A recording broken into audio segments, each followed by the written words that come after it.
Bonjour, cette vidéo est pour la diapositive 124. Donc là, on va aller regarder la réflexion d'une onde à la fin d'une extrémité libre d'une corde. Donc, avec ma petite simulation, si je l'anime, ça nous donne ceci.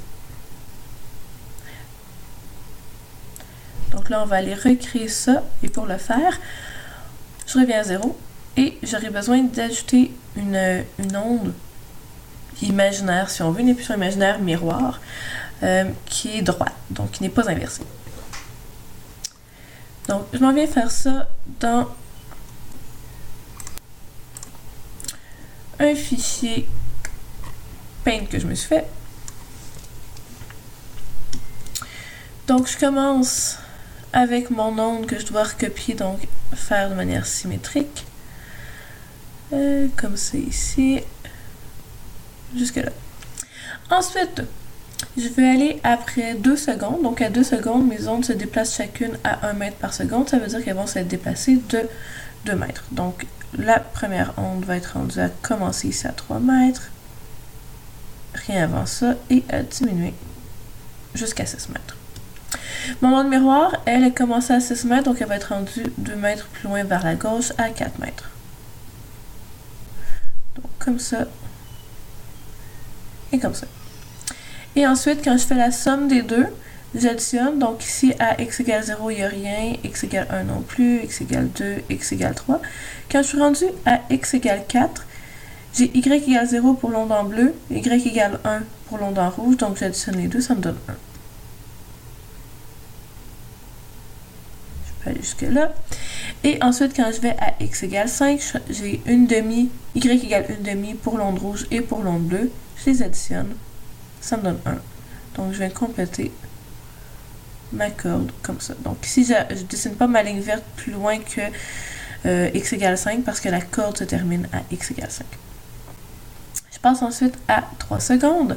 Donc, mon onde rouge avance d'1 mètre de plus. Elle commence maintenant à x égale 4. Elle redescend jusqu'à x égale 7. Puis, il n'y avait rien avant ça.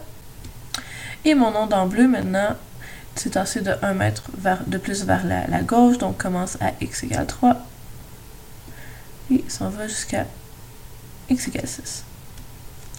Puis ensuite, j'additionne. Donc, à x égale 0, il n'y a rien. X égale 1, x égale 2.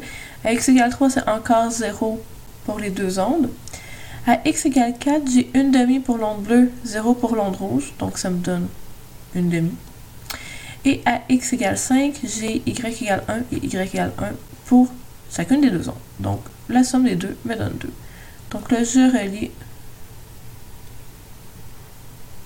mes ondes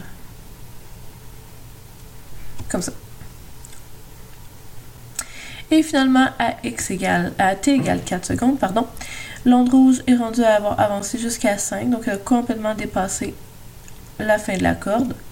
L'onde bleue, elle est rendue au complet sur la corde à partir de x égale 2. C'est pas convaincant. Comme ça. Et donc, quand je fais ma corde au complet, ben, tout ce qui me reste, c'est l'onde bleue qui tient toute ma corde. Et si on veut regarder ça de manière un peu plus jolie avec ma simulation, ben maintenant que j'ai affiché les composantes, je peux aller regarder à chacune des secondes. Donc là, ça s'additionne. Et on va jusqu'à 2 secondes. Donc, ça correspond bien au dessin qu'on avait. Ensuite, à 3 secondes, c'est l'autre dessin qu'on avait. Puis, à 4 secondes, on est revenu avec juste l'onde bleue à gauche, l'onde rouge n'est plus sur la corde. Puis, elle continue à s'éloigner l'une de l'autre. Donc, c'est tout pour la diapositive 124.